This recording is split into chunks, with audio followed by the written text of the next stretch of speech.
If ever there was a classic PC game, it was MechWarrior 2. MechWarrior 2 had a long and troubled development. It was originally titled MechWarrior 2: The Clans, and was supposed to be released in 1993. Activision still had the rights to the BattleTech franchise from their earlier purchase of Infocom, and developed it in-house. Dynamics, the developers of MechWarrior 1, no longer had the rights to the license and decided to make their own BattleTech game, with blackjack and hookers, only they called it MetalTech so they wouldn't get sued. Obviously that didn't work and they got sued anyway, but luckily for Dynamics and for us, they won, and we got the Earthsiege series out of it. By 1994, the Clans was still in development, but every member of the dev team had left and been replaced, and Activision was planning to just shelve the whole thing. Programmer Tim Morton worked on updating and fixing the engine on his own time, and the project was restarted. It was finally released in 1995 for DOS and Windows 95. MechWarrior 2 has two campaigns, taking place at pretty much the same time during the Refusal War. The campaigns are best played with the Jade Falcon first, then Wolf, so at least you end on a high note. If there's a problem here, it's that one side is doomed from the start. Canonically, the Jade Falcons won, but suffered such astronomical casualties as to be effectively out of commission. The Wolves technically lost, but seemed to just brush it off and get on with their lives. While both campaigns are interesting and have great stories, the Jade Falcon missions are all a bit depressing. That and the Wolf campaigns are a bit harder and have more complicated objectives as a general rule. The missions are bookended by a combination of tactical analysis and well-written fluff material. These excerpts are a fun read, and give your part in the story some much-needed context. As is typical for mech games, your individual contribution to the story seems awfully vague, against the grand backdrop of the Refusal War between two clans of soldiers bred for honorable combat.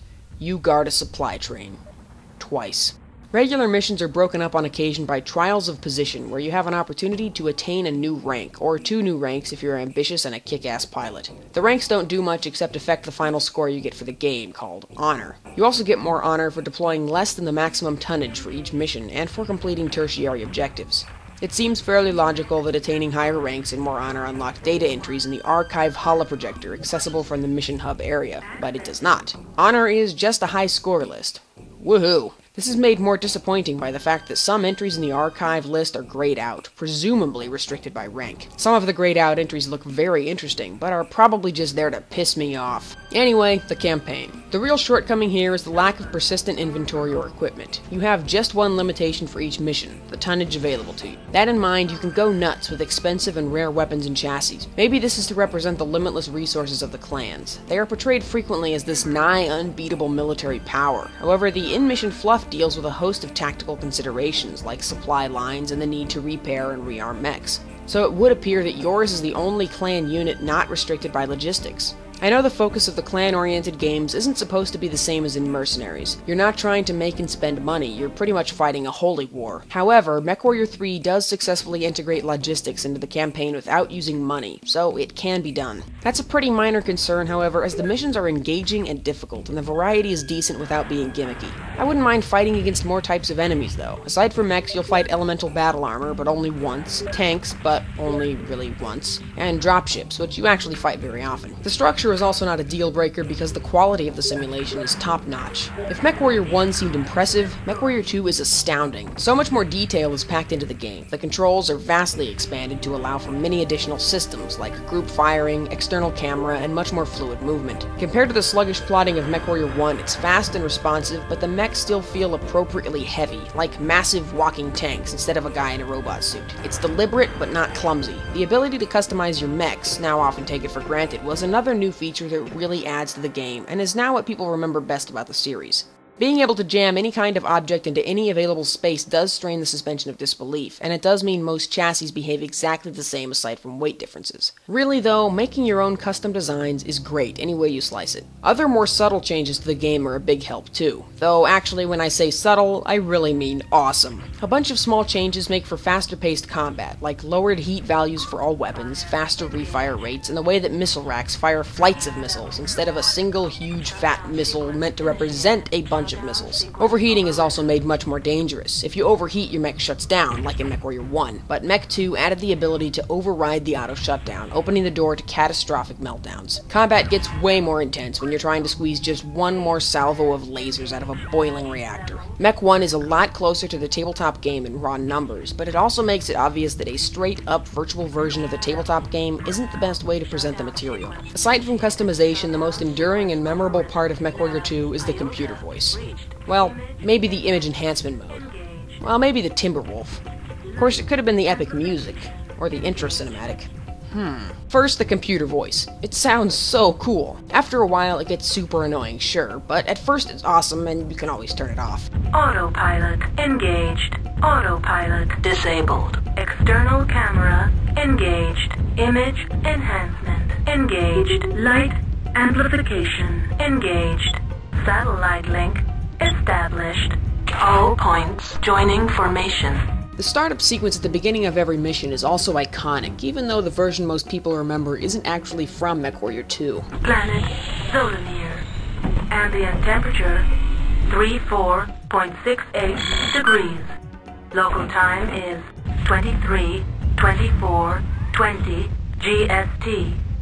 All systems nominal. The clinical sound of the computer contrasts so well with the frantic pace of combat, and the most fun part of MechWarrior 2 is probably losing, because that's when the apocalyptic feel of the game comes into its own. Critical hit engine. Critical hit engine. Critical hit heat sink. Critical hit lag. Enemy mech.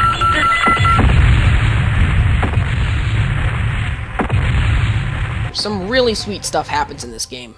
At least until you start getting good. See, the thing about MechWarrior 2 is that it's actually pretty easy. You have to intentionally hamstring yourself to see a real challenge, even on hard difficulty. You're always supplied with any mech under the tonnage limit, fully repaired and customized in whatever way you like, so the stakes are comparatively low. Most MechWarrior games have a sort of internal economy, but in Mech 2 there's no functional difference between a successful mission and one where you just barely squeak by.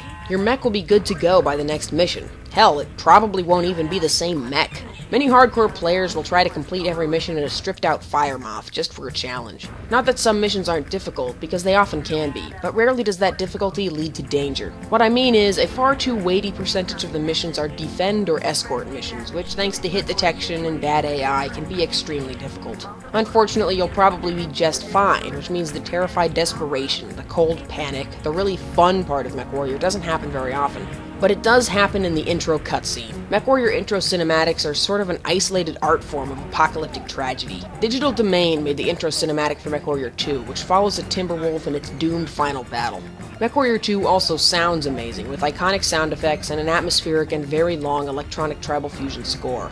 I mentioned last episode that MechWarrior games are always a technical showcase. MechWarrior 1 was one of the first 3D PC games, and similarly MechWarrior 2 was one of the first games to be made with hardware acceleration in mind. It was compatible with all manner of graphics cards, which were just becoming a thing, and that means there are a ton of versions of MechWarrior 2 out there to find. The original DOS IBM PC version, compatible with DOS and Windows 95, was first. Then the Pentium version, which was basically just the Windows 95 IBM compatible version, rebranded to remind people it was compatible with the new Pentium PCs. At the same time, there were a whole slew of specially branded, but functionally identical versions, included as pack-ins for joysticks, sound cards, rudder pedals, flight sticks, the list goes on. There were also several different versions for different graphics cards, all of which play and look slightly different. Back in the early days of hardware acceleration, chipsets had very different APIs, and so no two were compatible with each other. Each hardware-accelerated version of MechWarrior 2 was built from the ground up to function specifically with a single card, which accounts for all the visual and engine differences. Some of them look better, some of them play better. It's a crapshoot.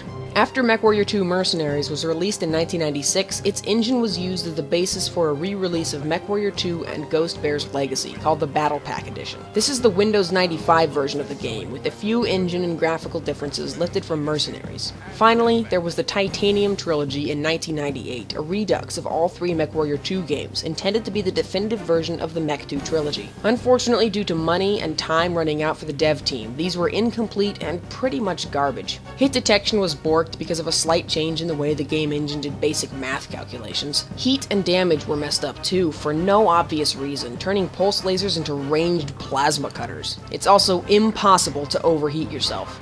Really, try it. And they do not run well.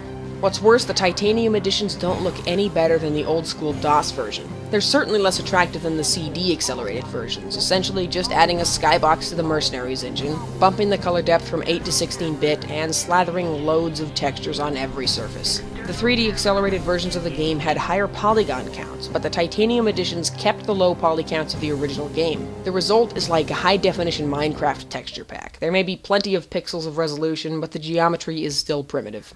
Which version should you get? I'd recommend the DOS version 100% of the time. It's possible to install and run almost every Windows version of MechWarrior 2 using a bunch of tweaking, but it can get complicated. You need a utility called MechVM to install them, but they're plagued by instability, and you may need several patches, a custom hook to run the game, and maybe a CPU grabber to slow your computer down. With the DOS version, all you need is DOSBox. Gotta love it. The game is easy to install and easy to run. You can tell the DOS version apart from the others because it says IBM PC on the disc. Pack-in versions of MechWarrior 2 for different joysticks should also be the IBM PC edition, but don't quote me on that. I can't confirm all of them. A good general tip is to make sure you don't buy a copy of any MechWarrior 2 game without seeing the disc first. You can find plenty of copies of MechWarrior 2 that are straight up garbage. There was an AOL release that doesn't have music tracks. That one is an obvious do not buy. Also, if you get a hardware accelerated version by accident, there is no way you can get it to run without the original legacy hardware, which I bet you $1 you don't have. My second choice would be the Pentium edition. It's harder to run, but still possible, and aside from the Windows shell, the game plays identical to the DOS version. Third choice is the Battle Pack edition, which should have the same install process as the Pentium edition, but it does have some gameplay and aesthetic changes from the new engine.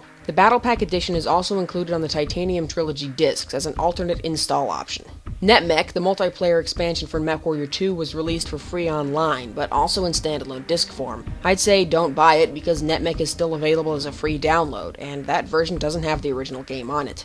Worst of all is MechWarrior 2 Arcade Combat Edition for the PlayStation 1 and Sega Saturn. No. Just look at it. No. Not ever. MechWarrior 2 does not fit on a PlayStation. The result of trying to cram full 3D graphics and a keyboard's worth of controls onto a 5th generation console is frankly horrifying. I bought it because I'm an escaped mental patient. Don't make the same mistake as me. Less awful but still not recommended are the hardware accelerated versions, unless you just want to collect them, or you plan to build a legacy machine with an old graphics card. If you install an N-Glide wrapper, you can get the 3DFX and Diamond Monster versions to run on modern hardware, which is a plus, but they are among the uglier editions. I've included a link below to a video comparing all of the hardware accelerated versions of MechWarrior 2. It's amazing, so check it out. The included feelies vary from version to version.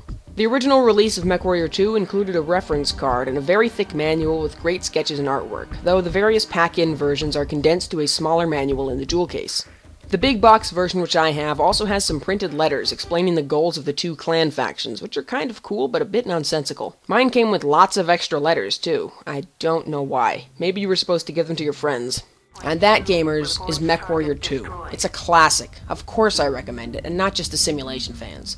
In 1995, it was one of the best looking, best sounding games, and proof positive that the PC was on top of the world. Nav 5 reached. Mission successful.